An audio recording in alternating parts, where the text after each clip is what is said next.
Hello friends, మన director Koratala శివకు ఈ మధ్య అసలు దెబ్బ మీద దెబ్బ తగులుతుంది తెలుసా. మిర్చి, శ్రీమంతుడు, జనతా గ్యారేజ్, భరత్ అని నేను ఇలాంటి అన్ని మూవీస్ తో వరుసగా హిట్స్ కొట్టేసి సక్సెస్ఫుల్ డైరెక్టర్ గా పేరు తెచ్చుకున్న మన కొరటాల శివకు అసలు కొంతకాలంగా టైమే కలిసి రావట్లేదు గైస్. ఆయన పాత మూవీ ఆచార్య పెద్ద ఫ్లాప్ అయిపోయింది. ఆ మూవీ ఫైనాన్షియల్ విషయాలను కొరటాల శివాని చూసుకున్నారంట. అందుకే ఆ మూవీ రిలీజ్ తర్వాత ఆయన ఎన్నో ప్రాబ్లమ్స్ ఫేస్ చేయాల్సి వచ్చింది. ఆ ఇంపాక్ట్ అయిన కొత్త మూవీ దేవరాపై పడడంతో అది చాలా లేట్ గా పట్టాలెక్కేసింది. ఆలస్యంగా మొదలైనప్పటికీ పక్కా ప్లానింగ్ తో షూటింగ్ జరుగుతుందని ముందుగా అనౌన్స్ చేసినట్లే ఏప్రిల్ 5న సినిమా రిలీజ్ అవుతుందని అందరూ అనుకుంటున్నారు. కానీ విఎఫ్ఎక్స్ వర్క్స్ మరియు ఇతర కొన్ని రీజన్స్ వల్ల ఆ మూవీ వాయిదా పడుతుందని ఈ మధ్య కొన్ని న్యూస్ వస్తున్నాయి. ఇది చాలదు అన్నట్లుగా శ్రీమంతుడు కథ వివాదం విషయంలో తాజాగా కొరటాల శివకు సుప్రీం కోర్టులో పెద్ద షాక్ ఎదురైంది. మహేష్ బాబు హీరోగా కొరటాల శివ డైరెక్షన్ లో వచ్చిన శ్రీమంతుడు మూవీ 2015లో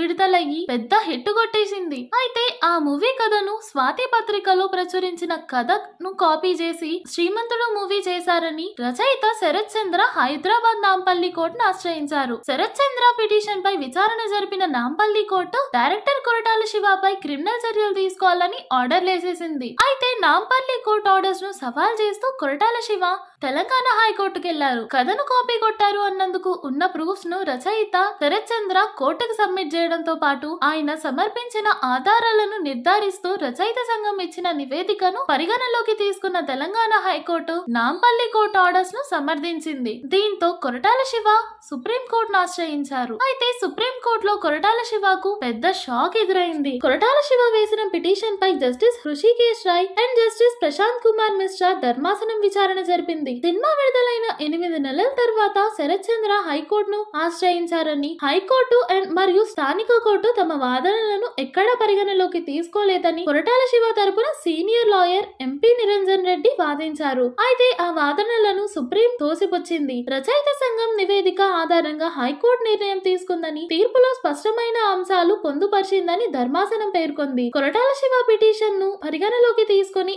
తదుపరి విచారణ జరపడానికి ఇంకా ఏమీ లేదని, స్థానిక కోర్టు ఇచ్చిన ఉత్తర్వుల ప్రకారం క్రిమినల్ కేసు ఎదుర్కోవాల్సిందే అని సుప్రీం కోర్టు తేల్చిపడేసింది. చూడాలి ఇంకా మరి మన కొరటాల శివ ఏం చేస్తారు. అయినా అసలు నిజంగానే శ్రీమంతుడు మూవీని కాపీ కొట్టి తీశారంటారా ఫ్రెండ్స్? మీరేమంటారు దీని గురించి కామెంట్ చేసేయండి. అలాగే ఒక లైక్ వేసి సబ్స్క్రైబ్ చేసుకోండి.